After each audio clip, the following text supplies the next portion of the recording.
Your commentator is Ed Herlihy.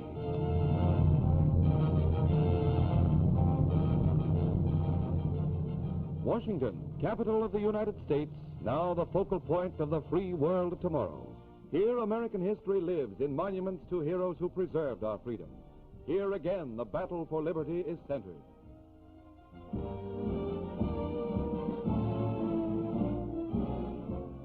Washington in wartime is people, busy people who pass through these gates in a never-ending stream. Important people, little people, humble people, young and old, all determined to give their best in our nation's hour of peril.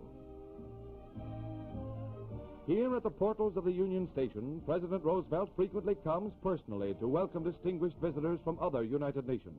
President, King, and Prime Minister feel the genuine warmth and sincerity of a Washington welcome as they pass down historic Pennsylvania Avenue. Through the skyways, statesmen from war-ravaged countries across the seas come to the shores of the Potomac to personally participate in great war decisions. Secretary of State Hull, veteran diplomat, is often present to greet foreign statesmen, or upon their departure, to wish them Godspeed. This newest public building in wartime Washington is among the most frequented. To it come those needing knowledge, seeking information vital to the successful conduct of their wartime duties.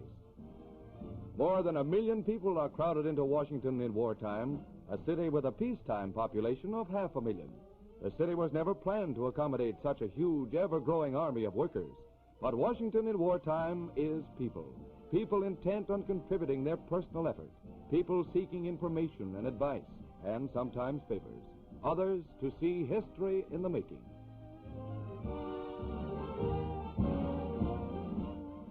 The United States Treasury and its courageous Secretary Henry Morganthau, Jr. War is never cheap. But as I've said before, it's 1,000,000 times cheaper to win than to lose. But no matter what the cost, the American people are prepared to pay the price of victory. Here at the Bureau of Engraving and Printing, normally engaged in the manufacture of the nation's currency and postage stamps, the presses now have the added burden of printing billions of dollars worth of war bonds and stamps to pay for the planes, ships, and guns that our defenders must have. The nation's war production is in the able hands of Donald M. Nelson. This is the time for teamwork, for you and your government, because we've got a war to win, and we're going to win it. In the same Social Security building is Paul V. McNutt, dynamic mobilizer of the nation's manpower for war. The War Manpower Commission will be the great clearinghouse for all the wartime labor needs, civilian and military. In terms of the war production goals, it will set priorities of jobs, just as priorities have been set for metals, chemicals, and other materials.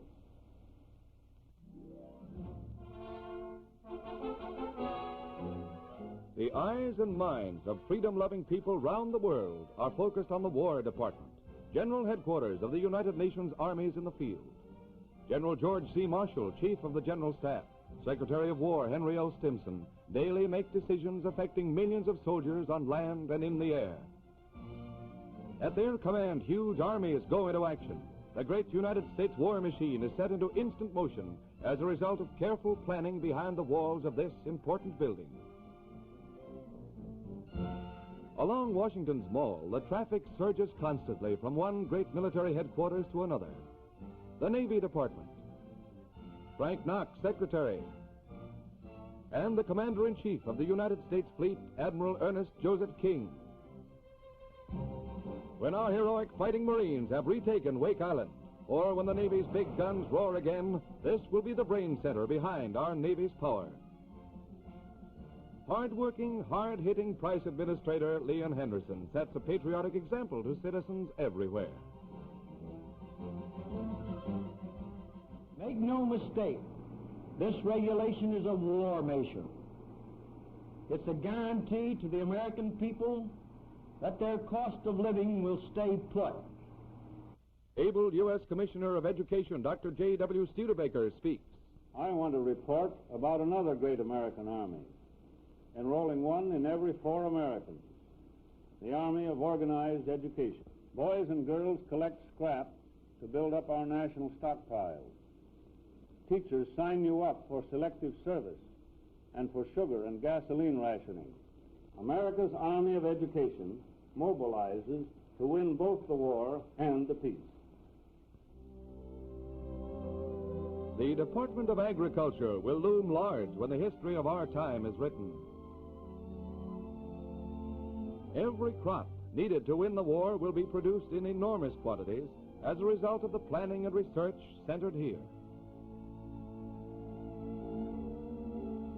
The ponderous, sleepy-looking building of the Department of State is wide awake today, awake with anti-Axis diplomatic problems. Here, Secretary Cordell Hull applies a keen mind to negotiations with foreign emissaries, and American interests do not suffer. Much of the war business of the government is centered in the white marble buildings flanking Constitution Avenue. Washington's hotels are so crowded that rooms are rarely obtainable, and many a visitor has spent the night in a hotel lobby.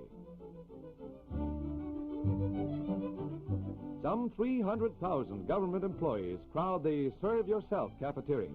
For, like our defenders at the battlefronts, this civilian army must eat and eat well to carry on the fight behind the lines. Living quarters are hard to find, and it is common practice for war workers to live 5 in a room. They come from everywhere, attracted by the glamour of the nation's capital, the important and interesting people, and the desire to personally serve. Some find that life is humdrum, monotonous. Washington is like that.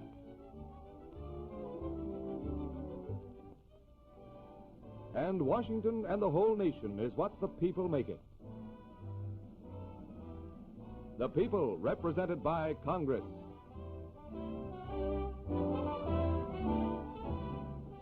In wartime, the job of a congressman is a hard one. He is the people's employee, and they work him day and night. He must answer to the people for appropriations, war policies, and anything and everything that concerns the everyday life and future of an American.